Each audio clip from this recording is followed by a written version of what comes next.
आज का जो हमारा दूसरा क्वेश्चन है वो है π/2 से लेकर पाई ब्रैकेट में x - 1/x² इंटू e की पावर x dx। वापस से बोलना चाहूँगा कि डेफिनेट इंटीग्रेशन चैप्टर जो है इंटीग्रेशन सीखने के लिए नहीं होता है। इंटीग्रेशन सीखने के लिए हमारा इंडेफिनिट इंटीग्रेशन है। अब इस टाइप के छोटे क्वेश्चन में भी अगर आपको डाउट आ रहा है तो आप अपना एक बार सोच लीजिए कि आपने इंडेफिनिट इंटीग्रेशन में क्या किया है। तब डेफिनिट इंटीग्रेशन में तो बस हमने अभी तक यही सीखा है कि किसी भी फंक्शन को इंटीग्रेट करने के बाद उसमें लिमिट पुट करनी रहती है। ये है डेफिनिट इंटीग्रेशन। डेफिनिट इंटीग्रेशन केवल लिमिट के कारण आता है। डेफिनिट इंटीग्रेशन में ये नहीं सिखाया जाता कि इंटीग्रेशन कैसे होता है। न्यूमरेटर में यहाँ पर देखिए दो टर्म है, डिनोमिनेटर में एक सिंगल टर्म है। सबसे पहला हमने काम किया कि इसे सेपरेट कर दिया। ये e की पावर x जो बाद में लिखा हुआ था इसे हमने पहले लिख लिया है। लिमिट हमारा वैसे का वैसे ही है और इसे हमने पहले सेपरेट किया। सेपरेट करने के बाद यहाँ पर x जो है कैंसिल हुआ, कैंसिल होकर ये 1/x - 1/x² आ गया। इसके बाद ये e की पावर x को दोनों के साथ मल्टीप्लाई कर देंगे। e की पावर x को दोनों के साथ मल्टीप्लाई करने के बाद ये इंटीग्रेशन दोनों में डिस्ट्रीब्यूट हो जाएगा। e की पावर x इसके साथ भी और e की पावर x इसके साथ भी, और ये इंटीग्रेशन लिमिट के साथ दोनों में डिस्ट्रीब्यूट हो जाएगा। फिर u इंटू वी का फॉर्मूला लगेगा। u इंटू वी का फॉर्मूला आप लोगों ने इंटीग्रेशन पढ़ते समय इस टाइप के क्वेश्चंस को पढ़े हैं। e की पावर x के ब्रैकेट में अगर दो फंक्शन हैं तो पहला फंक्शन डेरिवेटिव होना चाहिए और दूसरा, मतलब एक फंक्शन होना चाहिए और दूसरा उसका डेरिवेटिव होना चाहिए। हम लोगों ने इस टाइप के क्वेश्चंस पढ़े हैं कि इंटीग्रेशन e की पावर x ब्रैकेट में fx और f'(x).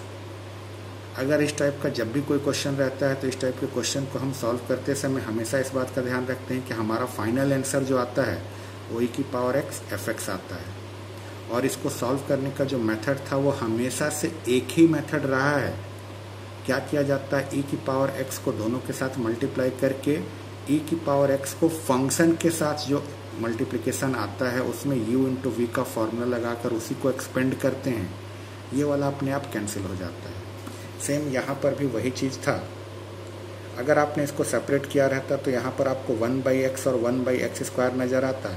1/x को अगर आपने डिफ्रेंशिएट करके देखा होता तो -1/x² आपको नज़र आता। e की पावर x को दोनों के साथ मल्टीप्लाई करने के बाद uv का फॉर्मूला जो है हम यहाँ पर फर्स्ट वाले में लगाएंगे। ये सेकंड वाले को हमें कुछ भी नहीं करना है, ये अपने आप बाद में जाकर कैंसिल होता है। हमेशा ध्यान में रखिए कि आगे लेकर किसको बढ़ाना है, e की पावर x का जो फंक्शन के साथ मल्टीप्लिकेशन होता है उसी को आगे लेकर बढ़ाते हैं। अब u इंटू वी के फॉर्मूले के हिसाब से 1/x हमारा वैसे का वैसे ही, ये हमारा इंटीग्रेशन e की पावर x dx, और ये लिमिट जो है पहले यहाँ पर लग गया। हमने u इंटू वी मेथड में बात किया था। u इंटू वी मेथड में हमने बात किया था कि लिमिट के साथ जब u इंटू वी मेथड का यूज किया जाता है तो पहली बार में पूरे के ऊपर में लिमिट रहता है और माइनस सेकंड में बड़े वाले इंटीग्रेशन के ऊपर लिमिट रहता है। और यहाँ पर हमने ध्यान दिया था कि v के इंटीग्रेशन में कहीं पर भी लिमिट नहीं आता है। सेम इसी चीज़ का यूज जो है यहाँ पर हुआ है। पहले वाले पर हमारा लिमिट आया है, माइनस बड़े वाले इंटीग्रेशन पर भी लिमिट आ गया।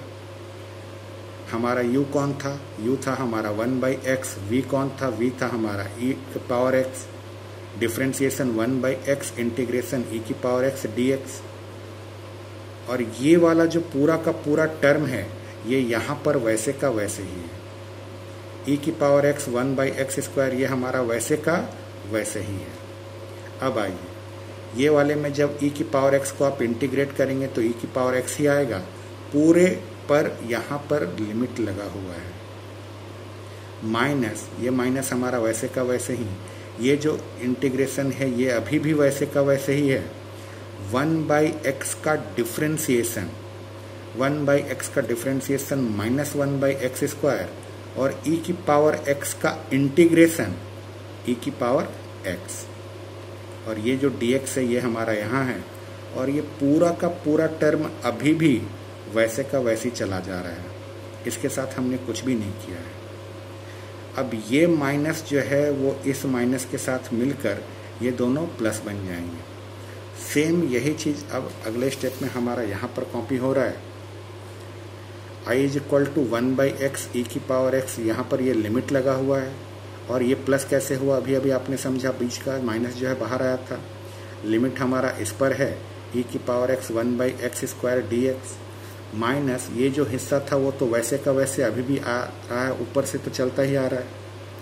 अब इसे और इसे ध्यान से देखिए, ये दोनों के दोनों हिस्से एकदम सेम हैं, दोनों के दोनों हिस्से जब कटेंगे तो सिर्फ हमारा यही हिस्सा बचेगा। 1/x इंटू ई की पावर x लिमिट है हमारा पाई से π/2, अपर लिमिट हमारा पाई है, लोअर लिमिट हमारा π/2 है। अब क्या करना है, लिमिट को पुट करना है। लिमिट पुट करते समय पहले upper limit minus lower limit, upper limit जहाँ जहाँ x है पहले पूरी जगह, x एक यहाँ था और यहाँ था, देखिए दोनों पर रख गया, माइनस π/2 जब दोनों जगह पर रखा जाएगा तो कुछ इस तरह से नजर आएगा। ये जो π/2 का नीचे वाला 2 है ये ऊपर शिफ्ट होकर यहाँ पर चला आएगा। दोनों का डिनोमिनेटर देखिए सेम है। साथ में यहाँ पर देखिए e की पावर में पाई है और यहाँ e की पावर में π/2 है।